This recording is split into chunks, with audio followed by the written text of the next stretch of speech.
final moderator will be Mr. Jivan Vittal, who will cover foreign policy and international affairs. Good evening, gentlemen. My first question is for the Congressman. In his inaugural address on January 20th, 1961, John F. Kennedy said, "Let every nation know, whether it wishes us well or ill, that we shall pay any price, bear any burden, meet any hardship, support any friend, and oppose any foe, in order to assure the survival and the success of liberty." Do you think today that the United States should maintain this pledge, and why?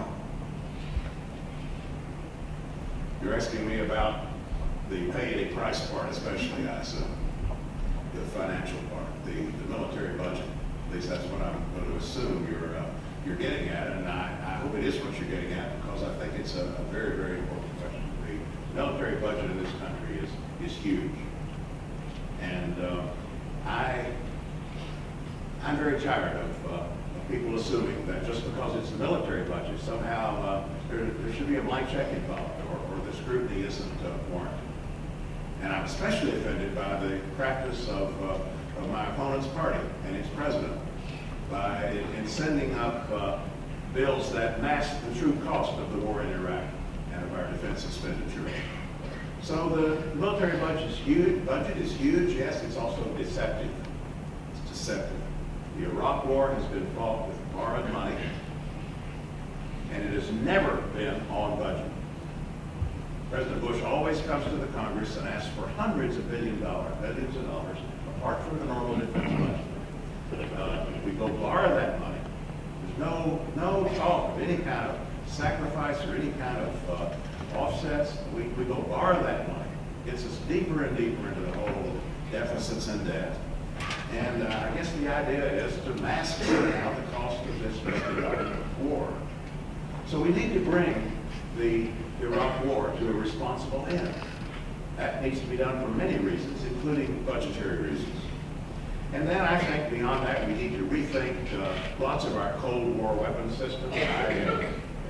President Bush has been so enamored with Star Wars, with his missile defense, which I think is due for a thorough reconsideration. But I'll tell you one area where I don't think we should, that we should not shortchange. And that has to do with our troops and our veterans, the quality of life of these men and women who service, their health care, the conditions under which they live. Those deserve our support, and in fact have been shortchanged in some instances by this administration. The question was actually more than that, but Dr. Lawson, your response. We absolutely must support our troops and our veterans who have courageously given and answered their nation's call to duty. But 2 years ago, the voters resoundingly asked for an immediate and orderly end to the occupation of Iraq. Yet we're still there. Why? We can only assume that that's because that's what leadership wants to do. Folks, we have a congressional representative who's been in Congress for 20 years.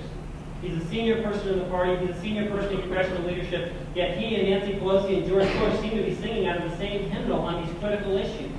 When are we going to wake up and realize that partisan ideology is not the solution? We need to start focusing on results. We can't let the blame game continue and just ignore people's voting record. Because as much as we complain, as much as my opponent complains about voting for this spending, this debt-based financing of this war, he's still voting to approve it.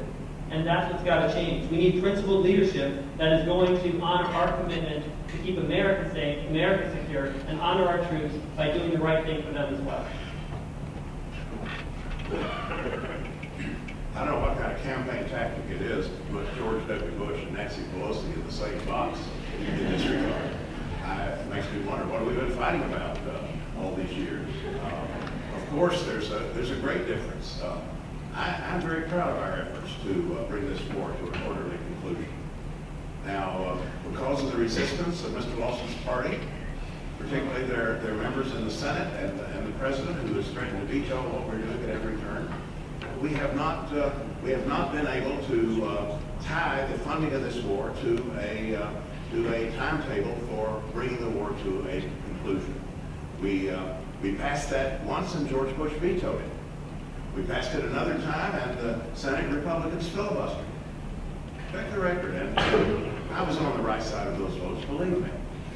I voted against this war to start with. And I have, every step of the way, criticized the conduct of the war and said that the war should be brought. I had my own bill, still have my own bill. I thought we should not just take a funding approach, that we ought to deauthorize the war.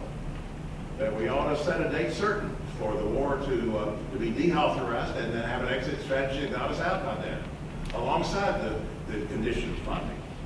So yes, I want to elect Barack Obama. And I want to elect a Democratic majority in the House and Senate that can bring this war to an orderly conclusion.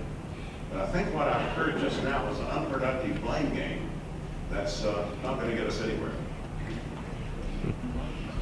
Thank you, Congressman. The next question goes to Dr. Lawson. With all the discussion today pertaining to Pakistan and its role in... Oh, I'm sorry, that's right. Your rebuttal. Yes. Right.